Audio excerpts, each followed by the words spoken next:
Good morning students. एक बार फिर से आप सभी का कंट्रोल सिस्टम EE 305 की क्लास में स्वागत है।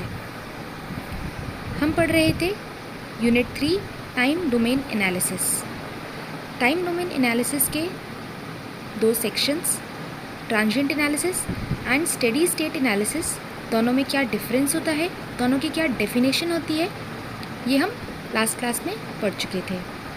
उसके बाद हमने पढ़ा था different type of standard test signals जो कि कंट्रोल सिस्टम में फ्रीक्वेंटली यूज़ किए जाते हैं। ये वाला टॉपिक हम अभी तक कवर कर चुके थे।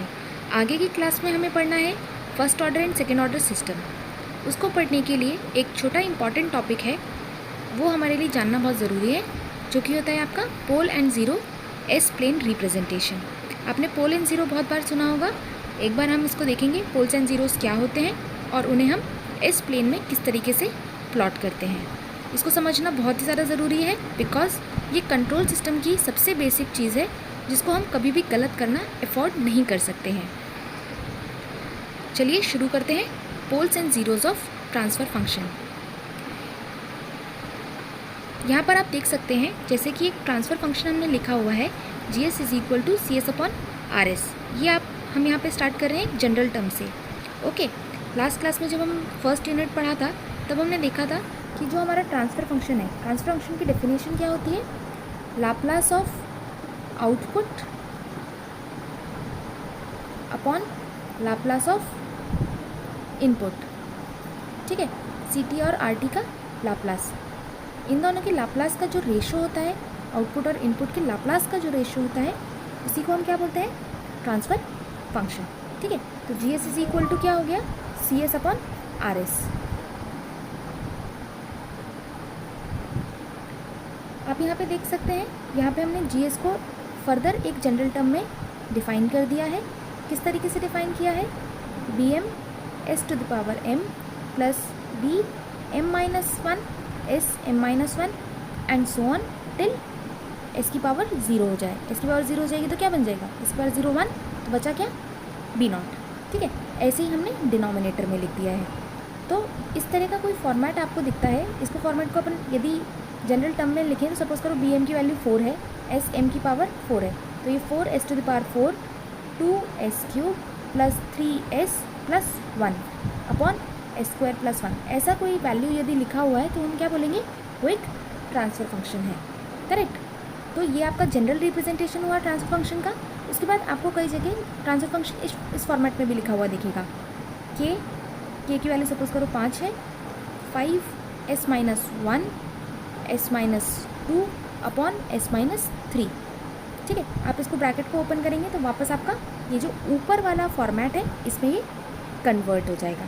करेक्ट, तो अब यहाँ पे जो हमने GS दूसरा वाला ये फॉर्मेट में लिखा है, इसमें क्या है, K × S-B1 S-B2 S-B3 and so on upon S-A1 S-A2 and so on.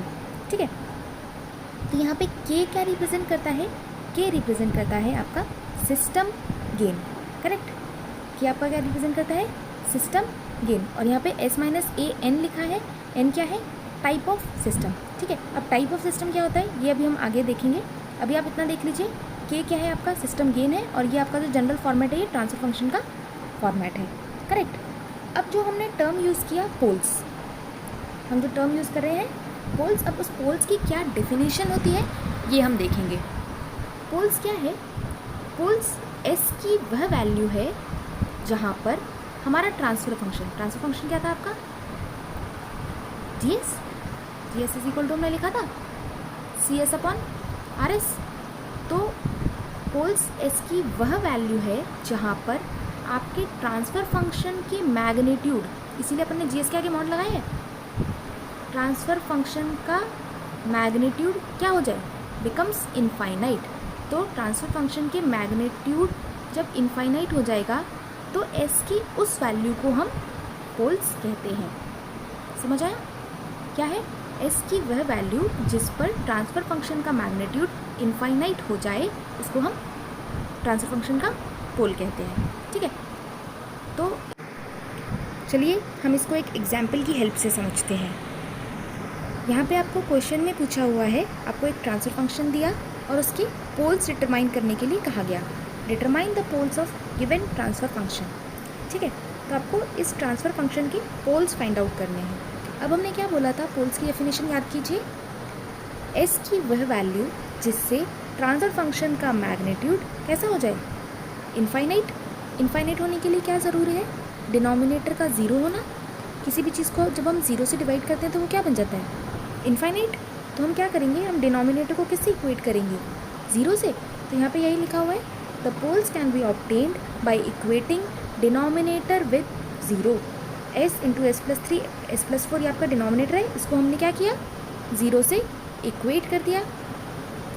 जैसे ही आपने इसको ज़ीरो से इक्वेट किया तो आपके पास तीन चीज़ें, S into s plus three into s plus four. ये यहाँ पे एस इंटू, ये इसको आप क्या बोलेगा, मल्टीप्लिकेशन है ना। ये तीनों में से कोई भी चीज़ यदि ज़ीरो हो गई तो आपका डिनोमिनेटर ज़ीरो हो जाएगा। 1 इंटू ज़ीरो भी ज़ीरो होता है, 2 इंटू ज़ीरो भी ज़ीरो होता है, 4 इंटू ज़ीरो भी ज़ीरो होता है, करेक्ट। तो इन तीनों में से कोई भी चीज़ यदि ज़ीरो हो जाए तो आपका डिनोमिनेटर पूरा ज़ीरो हो जाएगा। तो या तो s is equal to zero, या फिर s plus three is equal to zero, या फिर s plus four is equal to zero. ठीक है, तो s is equal to zero, तो आपकी एस को एक वैल्यू आपको कौन सी मिल गई, zero. S plus three equal to zero को क्या लिख सकते हो, s is equal to minus three. ऐसे ही s plus four is equal to zero को आप लिख सकते हो s is equal to minus four. तो यहाँ से आपको पोल्स में मतलब एस की तीन वैल्यूज़ मिली, ज़ीरो, माइनस थ्री और माइनस फोर, जिससे कि आपका पूरा ट्रांसफ़र फंक्शन क्या हो जाएगा, इनफाइनाइट। ठीक है, तो इन तीन वैल्यूज़ को हम क्या बोलेंगे, पोल्स। तो हमारे पोल्स क्या हो गए, s is equal to zero, minus three, minus four. ठीक, अब जब हमें इसको एस प्लेन पे रिप्रेजेंट करना होता है तो आप ये देखिए, इसको एस प्लेन पे रिप्रेजेंट करने का क्या तरीका है। यहाँ पे देखिए हमने ये एस प्लेन बनाया। अब सबसे इम्पॉर्टेंट बात एक यहाँ पे देखने वाली ये है कि s is equal to sigma plus j omega होता है। ठीक है, ये चीज़ आपको याद रखनी है। एस इज़ इक्वल टू क्या होता है, सिग्मा प्लस जे ओमेगा, जहाँ पे सिग्मा आपका क्या रिप्रेजेंट करता है,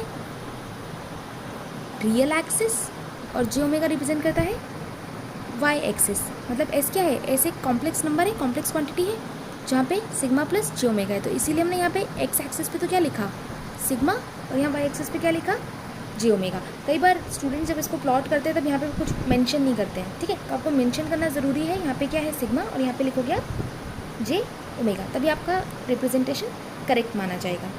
ठीक है, तो s is equal to sigma plus j omega हमने यहाँ प्लॉट कर दिया। अब हमें क्या प्लॉट करना था, यहाँ पे पोल्स। हमको क्या करना है, पोल्स को प्लॉट करना है एस प्लेन के ऊपर। तो हमारे पास तीन वैल्यू थी, कौन कौन सी, zero, minus three, minus four. ठीक है, तो आपने जैसे ही नंबर स्केल बनाया तो यहाँ तो आप रियल नंबर्स लिखोगे, और यहाँ पे जो लिखोगे आप इमेजिनरी लिखोगे। तो आपने यहाँ पे लिखा 1J, 2J, 3J, 4J। ठीक है, ऐसे ही आप नीचे लिख दोगे -J, -2J, -3J, और यहाँ पे आप रियल में क्या लिखोगे, +1 2 3 4 5 और -1 2 3 4 5। ठीक है, तो अब आपका जो पोल्स निकल के आए थे वो क्या आए थे, आपने एक तो प्लॉट किया 0 पे, एक किया -3 पे, और एक किया -4 पे। अब ध्यान देने वाली बात ये है कि पोल्स को हमेशा क्रॉस से ही रिप्रेजेंट किया जाता है। पोल्स को हमेशा क्रॉस से ही रिप्रेजेंट किया जाता है। ऐसा नहीं यहाँ पे अपनी क्रॉस लगा हुआ है तो हमने मर्जी से बनाया है। ये एक स्टैंडर्ड नोटेशन है जिसको हमेशा हमें फॉलो करना है। ऐसा नहीं है आप यहाँ पे सर्कल बना देंगे या फिर स्टार बना देंगे या फिर आप यहाँ पे डॉलर बना देंगे या हैशटैग बना देंगे, ऐसा नहीं है। आपको हमेशा जब भी पोल्स को रिप्रेजेंट करना है तो आप सिंपल इस तरीके का एक क्रॉस बनाएंगे। ठीक है, और इन केस ऑलरेडी कोई आपको एक्सप्लेन दिया हुआ है, क्रॉस बना हुआ है, तो आपको यहाँ से ये समझ आना चाहिए कि ये पोल्स को रिप्रेजेंट कर रहा है। ठीक है, दोनों वाइस वर्सा बातें एकदम ट्रू है। तो ये तो आपका पोल्स हो गया। अब नेक्स्ट जो चीज़ हम पढ़ने जा रहे हैं वो है ज़ीरोज़। जैसा कि हमने देखा पोल्स क्या है, पोल्स एस की वह वैल्यू है जिससे ट्रांसफ़र फंक्शन कैसा हो जाता है, इनफाइनाइट। तो ज़ीरोज़ क्या होता है, ज़ीरोज़ में उसका उल्टा है। ठीक है, आपको ये याद रखना है। पोल्स में तो मैग्नीट्यूड कैसा हो जाएगा, इनफाइनाइट, और ज़ीरोज़ में कैसा हो जाता है, मैग्नीट्यूड ज़ीरो। ठीक है, तो यहाँ पे देखो डेफिनेशन में क्या लिखा हुआ है, यहाँ पे आप देखेंगे डेफिनेशन में लिखा हुआ है zeros the values of S for which the transfer function magnitude becomes zero after substitution in the numerator of the system are called as zeros of transfer function. ठीक है, अभी आप याद कीजिए जब हमने जब हमने पोल्स पढ़ा था तो हमने क्या लिखा था, जब हमने पोल्स पढ़ा था तो हमने डिनोमिनेटर को ज़ीरो किया था, ठीक है। डिनोमिनेटर को क्यों ज़ीरो किया था, क्योंकि डिनोमिनेटर को ज़ीरो करने से टोटल वैल्यू मैग्नीट्यूड की क्या हो रही थी, इनफाइनाइट।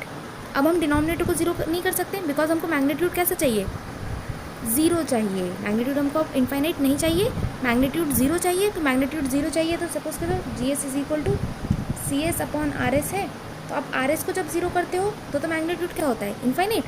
लेकिन आप CS को यदि ज़ीरो कर दोगे तो नीचे zero upon anything is zero.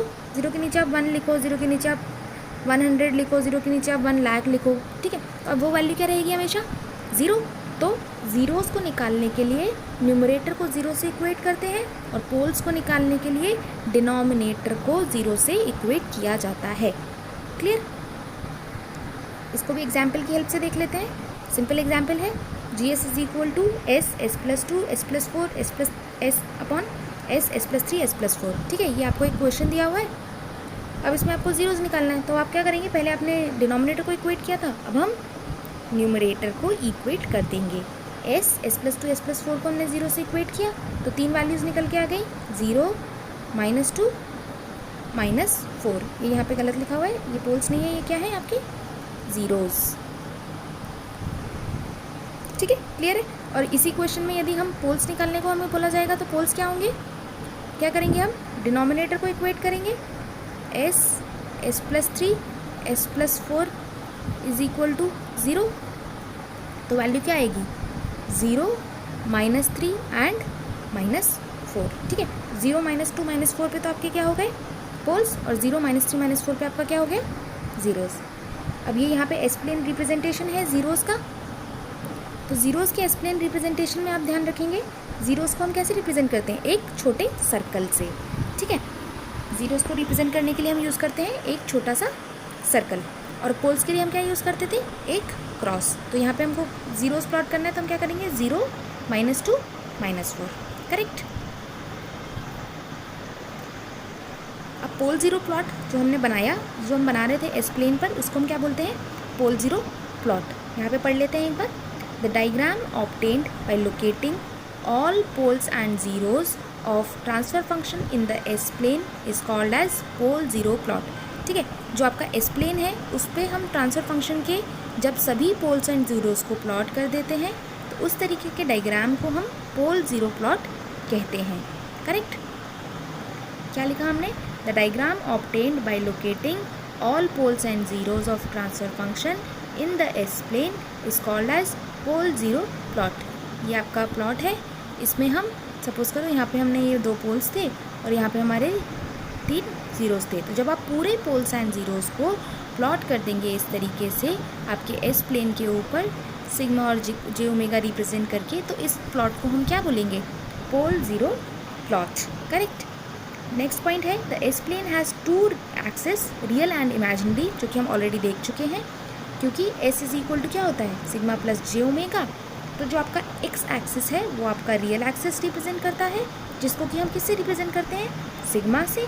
और जो वाई एक्सिस है उसको हम जे ओमेगा से रिप्रेजेंट करते हैं, और वो हमें किसकी इन्फॉर्मेशन देता है, इमेजिनरी एक्सिस की, ठीक है। तो एस प्लेन जो है आपका, एस प्लेन पे हम पोल ज़ीरो प्लॉट बनाते हैं, पोल्स को रिप्रेजेंट करते हैं क्रॉस से। पोल्स निकालने के लिए हम डिनोमिनेटर को ज़ीरो से इक्वेट करते हैं, ज़ीरोज़ को रिप्रेजेंट करते हैं हम स्मॉल सर्कल से, और निकालने के लिए हम न्यूमरेटर को ज़ीरो से इक्वेट करते हैं, करेक्ट। अब देखिए, अब यहाँ पे आपको एक पॉइंट याद रखने वाली बात है। अभी हमने लास्ट एक जो क्वेश्चन किया था आपने उसमें देखा होगा, देखिए मैं आपको वापस यहाँ पे लेके चलती हूँ। ये वाला क्वेश्चन देखिए, एग्जाम्पल नंबर 2। GS में आपने यहाँ पे देखा S S+2 S+4 है, S S+3 S+4 है, ठीक है। तो आप यहाँ पे देखेंगे आपने ज़ीरोज़ की वैल्यू निकाली, 0 -2 -4 आई, करेक्ट। अब पोल्स की वैल्यू निकालेंगे तो हमने देखा 0 -3 -4 आई। तो आप ऐसा नहीं बोलेंगे मैम ये तो S और S तो कैंसिल हो जाएगा, तो पोल्स और ज़ीरोज़ तो एक भी नहीं बचे। नहीं, आपको ऐसा नहीं करना है। जो क्वेश्चन में दिया हुआ है उसी से आपको पोल्स एंड ज़ीरोज़ निकालने हैं और उन्हीं को प्लॉट करना है। देखिए इससे क्या डिफरेंस आएगा, जब आप यहाँ पे इसको प्लॉट करेंगे तो आपका 0 पे एक ज़ीरो भी आएगा और एक पोल भी आएगा, ठीक है। आप ऐसा नहीं उसको कैंसिल नहीं कर सकते हैं, ठीक है। तो जब आपने यहाँ पे फिर प्लॉट किया तो आपने पहले 0 सपोज करो हम प्लॉट कर रहे हैं, तो आप 0 पे -2 पे और -4 पे प्लॉट करोगे, और जब पोल्स प्लॉट कर रहे हो तो 0 पे, -3 पे, -4 पे, ठीक है। इसीलिए -4 और 0 पे दोनों पे कॉमन 0 भी है और पोल भी है, ठीक है। इस बात को खास तौर से आपको ध्यान रखना है। आगे देखिए कैरेक्टरिस्टिक इक्वेशन। ये 3 जो टर्म्स हैं ये बहुत ही फ्रीक्वेंटली यूज़ होती हैं, इसलिए हम इसको अभी कवर कर लेते हैं। कैरेक्टरिस्टिक इक्वेशन क्या होती है? कैरेक्टरिस्टिक इक्वेशन वह इक्वेशन है जब हमारा जो डिनोमिनेटर है किसका, ट्रांसफ़र फंक्शन के डिनोमिनेटर को जब हम 0 से इक्वेट करते हैं और वो जो इक्वेशन हमको ऑब्टेन होती है उस इक्वेशन को हम कैरेक्टरिस्टिक इक्वेशन बोलते हैं। आपको याद होगा हमने ऊपर अभी जो CS/RS लिखा था, BM S⁻m-1, ऐसे ही हमने n वाला लिखा था। तो यहाँ पे जो आप देखिए वाली जो इक्वेशन बनी S⁻n + an-1 S⁻n-1 dash dash dash up to an। तो इस तरह की जो इक्वेशन बनेगी, मतलब डिनोमिनेटर में जो भी इक्वेशन है उसको सिंपली 0 से इक्वेट कर दोगे तो हमें जो मिलेगा उसको हम क्या बोलेंगे, कैरेक्टरिस्टिक इक्वेशन। एक एग्जाम्पल की हेल्प से समझते हैं। एग्जाम्पल क्वेश्चन में तुमसे क्या पूछा जाएगा एग्जाम में, इस तरह का कोई क्वेश्चन दे दिया जाएगा जहाँ पे हमको निकालना होगा पोल्स निकालने होंगे, जीरोस निकालने होंगे। बोलेगा उनको आप पोल्स एंड जीरोस को प्लॉट पे ड्रॉ कर दीजिए और एक कैरेक्टरिस्टिक इक्वेशन फाइंड कर दीजिए, ठीक है। तो हमने पोल्स एंड जीरोस निकालने का तरीका ऑलरेडी देख लिया है। पोल्स के लिए क्या करेंगे, हम डिनोमिनेटर को 0 से इक्वेट करेंगे। जीरोस के लिए क्या करेंगे, न्यूमरेटर को इक्वेट करेंगे। जो वैल्यूज़ आएंगी उन्हें प्लॉट कर देंगे और डिनोमिनेटर में जो इक्वेशन दे रखी है उसको हम जब 0 से इक्वेट करेंगे तो हमारी क्या निकल के आएगी, कैरेक्टरिस्टिक इक्वेशन, करेक्ट। तो देखिए यहाँ पे जैसे हम पहले पोल्स निकालें, फर्स्ट क्वेश्चन पोल्स पूछा है तो फर्स्ट आप पोल्स निकालेंगे तो आप देखेंगे s × s+2 s+5 × s² + 7s + 12 = 0, ठीक है। तो आपने s को 0 से इक्वेट किया, 0 मिल गया। s+2 को किया, s = -2 मिल गया। s+5 को जब 0 से इक्वेट करोगे तो s = -5 मिल जाएगा। फिर एक और क्या बच गया आपके पास, s² + 7s + 12, ठीक है। अब आप इसके फैक्टर्स कर सकते हो। 12 के फैक्टर क्या होंगे, 3 और 4, 3 + 4 7 भी होता है। तो आप इस तरीके से जब इसको सॉल्व करेंगे तो आपको 2 पोल्स और मिल जाएंगे। तो आप यहाँ पे टोटल देख सकते हैं, टोटल नंबर ऑफ पोल्स कितने हो गए, 1 2 3 4 5, करेक्ट। तो आप इक्वेशन देख के ये पता लगा सकते हो कि यहाँ पे नंबर ऑफ पोल्स कितने मिलने वाले हैं। s² है मतलब इसके 2 सोल्यूशन निकलेंगे, इसका 1 निकलेगा, इसका 1 और इसका 1, तो टोटल कितने हो गए 5, करेक्ट, ठीक है। अब ऐसे ही आपको 0 निकालना है तो s+6 सिर्फ एक सिंगल टर्म है, ठीक है। तो यहाँ पे जीरोस कितने आएंगे, 1, और हम देख के बता सकते हैं वो क्या होगा, s+6 को 0 से इक्वेट करेंगे तो क्या मिलेगा, -6, ठीक है। तो आपको -6 पे तो 0 मिल गया और पोल्स कहाँ मिले, 0 -2 -3 -4 -5। अब हम इसको ईजिली प्लॉट कर सकते हैं, इस तरह का कुछ प्लॉट निकल के आएगा, ठीक है। अब लास्ट पार्ट जो पूछा था फोर्थ, वो है आपका कैरेक्टरिस्टिक इक्वेशन। तो कैरेक्टरिस्टिक इक्वेशन क्या होगी, हमने बोला जो डिनोमिनेटर है, डिनोमिनेटर में कितने टर्म्स थे, 4 टर्म्स थे, s s+2 s+5 s² + 7s + 12। इसको आप क्या करेंगे, 0 से इक्वेट कर देंगे और ये जो भी आपको ब्रैकेट में आया है इसको आप पूरा ओपन कर देंगे। जैसे ही आप इसको ओपन करके सिंप्लीफाई करके लिखेंगे तो ये आपकी क्या बन जाएगी, कैरेक्टरिस्टिक इक्वेशन। कुछ इस तरह की आपको ये दिखेगी, ठीक है। तो आपको ये इस तरीके से सॉल्व करना है, बहुत ही ईजी है, एकदम स्कोरिंग है, बस हमें इसको ध्यान से करने की ज़रूरत है, ठीक है। अब इस तरह के बहुत सारे क्वेश्चंस हैं, आप एक बुक्स में देख सकते हैं, आप इसका स्क्रीनशॉट लेके इसको भी बाद में सॉल्व कर सकते हैं। यहाँ से आप इसके आंसर्स भी चेक कर सकते हैं, ये यहाँ पे इसके पोल्स के आंसर हैं और यहाँ इसके ज़ीरोज़ के आंसर हैं। आप इस क्वेश्चन को ज़रूर ट्राई कीजिएगा बिकॉज इस क्वेश्चन में थोड़ा लास्ट क्वेश्चन से डिफरेंस है। लाइक वहाँ पे हमारी जो पोल्स की वैल्यू आई थी वो कैसी आई थी, सिंपल पोल्स की वैल्यू आई थी, मतलब रियल वैल्यू आई थी। सारा का सारा कहाँ प्लॉट हो गया था आपका, एक्स एक्सिस पे, वाई एक्सिस पे हमें कुछ प्लॉट करने की ज़रूरत नहीं पड़ी थी। जबकि आप यहाँ क्वेश्चन सॉल्व करेंगे तो आप देखेंगे कि आपकी जो पोल्स की वैल्यू है वो रियल प्लस इमेजिनरी आएगी, मतलब एक कॉम्प्लेक्स नंबर निकल के आएगा, ठीक है। तो यहाँ पे कॉम्प्लेक्स नंबर में निकल के आया 0 -3 -4 और एक और आया -1 + j -1 - j। 0 जो आया वो -2 आया। अब इसको आप जब प्लॉट करेंगे तो देखिए ये इस तरीके से प्लॉट होगा, -1 + j -1 - j। ये हम जानते हैं, ये इसी तरीके से प्लॉट होना चाहिए। जब इसको प्लॉट करेंगे तो ये आपका इस तरीके से कुछ बनेगा, -1 + j -1 - j, ठीक है। तो ये आपका यहाँ पे दोनों चीज़ें बन गई, तो इसीलिए हमने यहाँ पे क्रॉस लगाया है, ठीक है। तो यहाँ पे वही 5 आपके पोल्स हो गए हैं और एक आपका 0 आ गया है। कैरेक्टरिस्टिक इक्वेशन के लिए फिर से हम डिनोमिनेटर को लेंगे और 0 से इक्वेट कर देंगे। तो ये क्वेश्चन आप एक बार अपने खुद से सॉल्व करके देख सकते हैं और आंसर को यहाँ से मैच कर सकते हैं। करेक्ट। यहाँ पे एक क्वेश्चन और भी आपको दिया हुआ है, आप इसको भी प्रैक्टिस कर सकते हैं। आप इसका स्क्रीनशॉट ले लीजिए यहाँ से और आप आंसर से मैच कर लीजिए। ये इस तरीके का इसका प्लॉट बनेगा, ये देख लीजिए, और ये इसकी कैरेक्टरिस्टिक इक्वेशन आएगी। ओके, इस क्लास के लिए इतना ही, आगे हम अगली क्लास में पढ़ेंगे। Thank you.